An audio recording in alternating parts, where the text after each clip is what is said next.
सुनाओ अनंतराज लिमिटेड। अब देखिए 521 रुपए का प्राइसिंग हमें देखने मिला एंड डेटा सेंटर में ये एक बड़ा नाम है। Hi this is Dev and watching Traders Diary. हाँ मैं यहाँ पर ना इसमें कवर करेंगे बिजनेस एनालिसिस, क्योंकि बहुत सारे लोगों को ना अनंतराज के बारे में पता नहीं, उनको लगता है ये बिल्डिंग ही बनाते हैं बस, लेकिन एक्चुअल में ये अपना थोड़ा सा बिजनेस जो है वो एक्सपेंड कर रहे हैं डिफरेंट टाइप से। आप देखिए डेटा सेंटर, आपने नाम सुना हो, सिर्फ आप इतना जानते हैं कि डेटा सेंटर, लेकिन ये डेटा सेंटर में कर क्या रहे हैं? क्या ये एक ऑपरेटर है डेटा सेंटर के, या फिर सिर्फ यहाँ पर कंपनियों के लिए यहाँ पर ना उस डेटा जो सेंटर है उसको बनाकर तैयार करके हैंड ओवर कर देंगे? तो ये सबसे बड़ी बात है। ग्रोथ प्रोजेक्शन क्या रहने वाले, क्या रिस्क है, ये बात भी जरा समझ लेते हैं, क्योंकि ये FY33 तक का यहाँ पर ना मैनेजमेंट ने अपना जो एक गाइडेंस है वो यहाँ पर तैयार करके रखी है। अब वो उसको अगर आप देखोगे उस हिसाब से क्या वैल्यूएशन निकल के आएगी, ये प्राइस कितना गुना होने वाला है, क्या 10 टाइम होने वाला है, क्या 5 गुना होने वाला है, ये सब देखना ना काफ़ी इंपॉर्टेंट हो जाता है। इसीलिए ये डेटा जो सेंटर वाला स्टॉक है, डेटा सेंटर इंफ्रास्ट्रक्चर वाला स्टॉक है, एंड इसको समझना काफ़ी ज़्यादा इंपॉर्टेंट है। अच्छा यहाँ पर ना चलो चार्ट पर आते हैं। चार्ट पर क्या देखने मिल रहा है, देखिए बॉस, ऑलरेडी ये स्टॉक क्रैश हो चुका है। हायर साइड से अगर आप देखें ऑलमोस्ट ये 900 प्लस का यहाँ पर ना प्राइस रखता था, आज यहाँ पर है बिकॉज ऑफ वैल्यूएशन काफ़ी महंगी हो गई थी। लोगों ने सोचा कि यहाँ पर ना डेटा सेंटर और ये वगैरह वगैरह का नाम सुन के उन्होंने जो है हाइप, ये एक हाइप थी, प्राइस वाइज हाइप थी, वो सब क्रैश हो गई।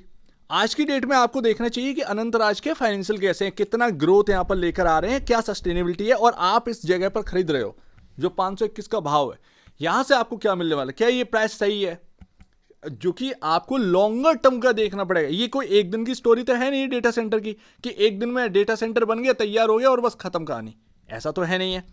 तो यहां पर ना देखना चाहिए। फिलहाल अगर आप देखेंगे ये एक रेंज में है, ऊपर में 600 और नीचे में 400, और इसी बीच में जो है ना इसका प्राइस झूल रहा है। आप देखेंगे हायर साइड से एक ट्रेंड लाइन आ रही है, एंड उस ट्रेंड लाइन को हमने बीट नहीं किया।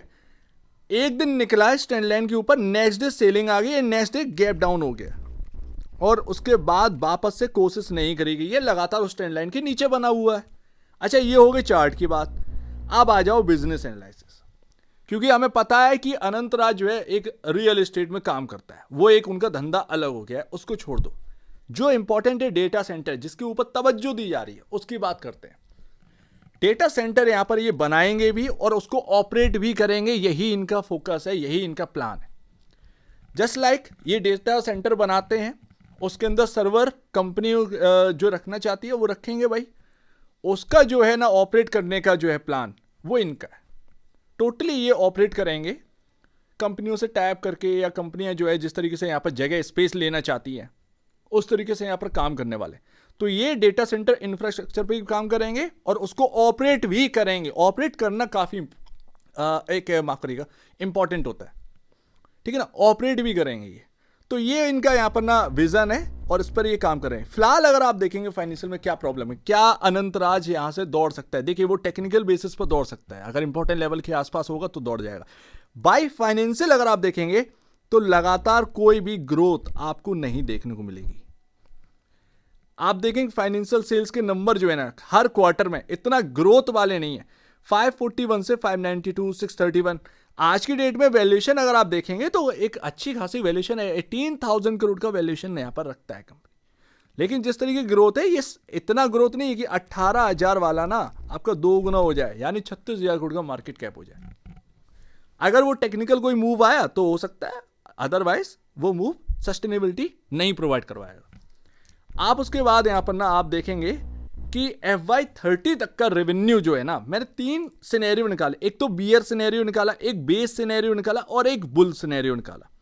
FY30 तक रेवेन्यू अगर इनका 7,000 से 8,000 करोड़ का आपका पहुंचता है, और नेट प्रॉफिट जो है ना मार्जिन वो आपका 12 से 14% रहता है, प्रॉफिट आपका 900 से 1000 करोड़ के आसपास रहता है, 25 गुना का पी मल्टीपल पर, तो यहां पर इसका मार्केट कैप जो है ना वो 22,000 से 25,000 करोड़ के आसपास का होना चाहिए।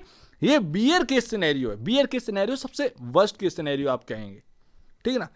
बेस केस सिनेरियो में आपका क्या है, FY30 तक अगर इनका रेवेन्यू 10,000 से 11,000 करोड़ तक पहुंचता है क्योंकि FY33 तक का इन्होंने कहा है $1 बिलियन का सेल्स का नंबर जो है या रेवेन्यू का नंबर जो है वो पहुंच जाना चाहिए।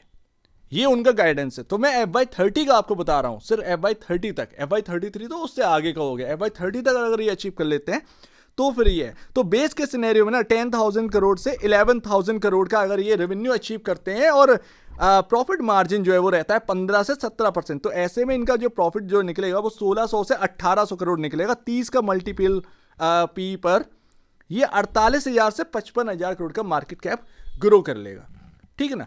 तो यहां पर आप समझिए कि 2.5 गुना स्टॉक की बात करी जाए, अगर बेस के सिनेरियो के हिसाब से देखा जाए ये स्टॉक 2.5 गुना हो जाएगा, राइट। अच्छा, बुल केस सिनेरियो क्या है? मान लीजिए कंपनी ने अपनी गाइडेंस से पहले बहुत सारी चीजें अचीव कर ली, जो कि अचीव करेगी। FY33 बहुत दूर का है, FY33 से पहले ही ये कंपनी अचीव करेगी, ये पॉसिबिलिटी बहुत ज्यादा है। 13,000 करोड़ से 15,000 करोड़ के आसपास का जो रेवेन्यू है वो अगर FY30 में ये अचीव कर लेते हैं, ये बुल केस सिनेरियो हो जाएगा इनका।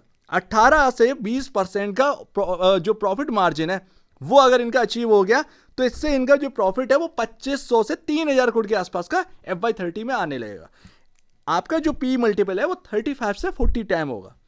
एंड ऐसे में इनका जो मार्केट कैप है वो एस्टिमेट किया जा रहा है पहुंच जाएगा 90,000 करोड़ से 1,20,000 करोड़। अब आप एक अनुमान लगा लीजिए लमसम अगर आपका ये होता है FY30 तक, तो ये स्टॉक 9 टाइम आपको रिटर्न दे जाएगा। 9 टाइम पॉसिबिलिटी है आपको रिटर्न हो जाए इस जगह से, समझ रहे हैं ना। तो ये आपके सामने सिनेरियो है, इसको थोड़ा सा ध्यान से आप जो है देखिएगा। एंड उसके बाद आप आ जाओ कि रिस्क क्या है। देखिए, नए डेटा सेंटर को जो है डिले हो जाए कमीशनिंग करने में, स्टार्ट करने में, हायर देन एक्सपेक्टेड डेब्ट और इक्विटी डाइल्यूशन, क्योंकि आप डेटा सेंटर बना रहे हो, आपको चाहिए फंड, आपको वो फंड जुटाने होंगे। अगर बड़ा फंड जुटाएंगे ये, तो जाहिर सी बात है इक्विटी डाइल्यूशन हो सकता है, डेब्ट हो सकता है, कर्ज लिए ले सकते हैं बैंक से। तो ऐसे में ये तो बता रहा हूं, अगर कर्ज लेंगे तो वो फिर इनके लिए एक रिस्क हो जाएगा। मान लो डेटा सेंटर जो है आपने बनाया, लेकिन आप उसकी स्पेस नहीं बेच पा रहे हैं, ऐसे केस में क्या होगा? ऐसे केस में आप रेवेन्यू जनरेट नहीं कर पाओगे और ऊपर से आपका डेट बना हुआ है। ये चीज आपको जो है ना दिक्कत में ले आएगी। तो ये थोड़ा सा रिस्क में आ जाता है कि हायर देन एक्सपेक्टेड डेब्ट हो सकता है आगे चलकर, या फिर इक्विटी डाइल्यूशन है भी हो सकता है। अगर इक्विटी डाइल्यूशन होता है तो ये ध्यान रखिएगा वो फिर ठीक नहीं हुआ, उस टारगेट में ना वो कटौती हो जाएगी, फिर ये ध्यान रखना है। कंपटीशन जो है वो बहुत ज़्यादा मिलेगा, रिलायंस, अडानी, ग्लोबल ऑपरेटर जो है उनसे, और प्राइसिंग जो प्रेशर है ना वो रह सकता है इस चीज़ में। तो ये काफ़ी कॉम्पिटिटिव है यहाँ पर ना जगह हो चुकी है डेटा सेंटर, क्योंकि बड़े प्लेयर्स आपके सामने है। आप कैसे, आपका ऑपरेटिंग मार्जिन है या वगैरह वगैरह किस तरीके से आप निकालने वाले हो, ये आगे की दिशा और दशा वो हमको आगे पता चल जाएगा, ठीक है ना। फिलहाल 18,638 करोड़ का मार्केट कैप है। क्या ये बहुत एक्सपेंसिव है? हाँ, एक्सपेंसिव है थोड़ा सा, पर आगे को देखते हुए यहां पर लोग निवेशित हैं तो थोड़ा सा प्रीमियम आपके पास रह सकता है। हो सकता है कि स्टॉक के अंदर जो है 20-30% का अगर कोई करेक्शन आ भी जाए कभी भी 20-30% का, तो ये बहुत बड़ी अपॉर्चुनिटी होगी लॉन्गर टर्म के लिए। जितना नीचे खरीदोगे ना इस स्टॉक को, आगे चल के उतना ही बेनिफिट मिलेगा, उतना ही बेनिफिट मिलेगा। ऐसे स्टॉक्स को मैं आपको बताऊं, अगर आपको ऐसे स्टॉक्स पर भरोसा आता है और ये आगे कुछ करके दिखाएंगे बेहतरीन, तो ऐसे स्टॉक्स को ना एक्यूमुलेट करते रहना चाहिए। हमें कभी तेजी मंदी नहीं देखनी चाहिए, क्योंकि आप ज्यादा से ज्यादा 5 साल अगर आपने जो है गुल्लक में पैसे इकट्ठे कर लिए, तो जब 6ठे साल आप उसको ओपन करते हैं आपको पता नहीं चलता है, आप देखते हैं कि अरे मैंने इतना जमा कर लिया। तो वही चीज ना स्टॉक मार्केट है, शेयर्स आपके पास जितने ज्यादा होंगे उतने ही तो प्रॉफिट कमाओगे ना बॉस। स्टॉक 10 गुना हो गया, 100 शेयर हैं आपके पास, क्या प्रॉफिट बना पाओगे? बात सही है ना। तो ये स्टॉक मार्केट में ना आप जीतोगे तब जब आपके पास इक्विटी का सोर्स ज्यादा होगा। तो ये ध्यान रखिएगा।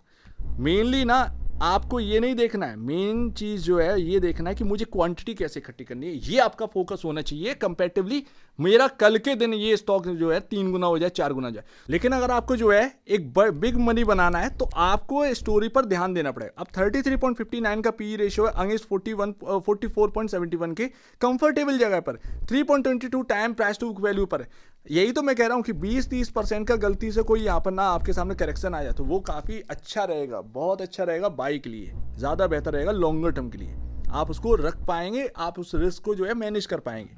अच्छा चलो चार्ट पर आते हैं। ये रही ट्रेंड लाइन, आराम से आप समझ सकते हैं 400 रुपये जो है वो आपका काफ़ी इंपॉर्टेंट है। अगर ये 400 रुपये ब्रीच होता है उससे नीचे स्टॉक चला जाएगा, उससे नीचे चला जाएगा। एंड अगर ये 600 ब्रेक करता है देन यहाँ पर ना आपका स्टार्ट हो जाएगी एक जर्नी। तो ये ध्यान रखिएगा, साफ साफ समझ में आ रहा है। अच्छा मूविंग एवरेज क्या है लास्ट? मूविंग एवरेज जो है वो आपका है 510 530 पर दो मूविंग एवरेज है, उस बीच में आप फंसे हुए हैं 521 पर। अब जिस तरफ भी हो, जैसा भी मूवमेंट आए उस तरफ देखिएगा। बट अगर ये मूविंग एवरेज तोड़ देता है, जैसे 500 का लेवल तोड़ देता है, यानी कि मूविंग एवरेज टूट गए, यानी कि वो फिर एक अच्छी बात नहीं होगी स्टॉक के लिए। स्टॉक और भी ज़्यादा करेक्शन दिखा सकता है, ये ध्यान रखिएगा। लेट्स सी, देखते हैं आगे क्या रहता है। बट अनंतराज में आपको थोड़ा सा ध्यान देना चाहिए। अगर आप देख रहे हैं तो आप इसकी स्टोरी पर ध्यान दीजिए, ना कि आप 2 दिन की कहानी पर मतलब जो है एक बिलीव कर लें कि 2 दिन में आपको सब कुछ मिल जाएगा। नहीं भाई, ये एक लंबी स्टोरी है, तो ये बात ध्यान रखिएगा। अगर आपको इन्वेस्टेड रखना है तो आप क्वांटिटी पर ध्यान दीजिए। स्टोरी तो आपकी क्रिएट है ही पहले से ही, लेकिन बस ये है कि प्रोजेक्शन जो है, जो मैंने आपको बियर केस, बुल केस और बेस केस बताया ना, अगर इस हिसाब से हुआ ना तो ये स्टॉक अच्छा खासा रिटर्न दे सकता है आने वाले टाइम में। सो उम्मीद है काफी कुछ आपको समझ में आया होगा। एक बार निवेश से पहले आप बेचने से पहले अपने ब्रोकर एडवाइस से जो सलाह लीजिएगा, खुद की स्टडी करेगा, उससे बेहतर कुछ भी नहीं, खुद की स्टडी मस्ट है। तो आप दीजिए मुझे वीडियो देखने बहुत धन्यवाद दोस्तों।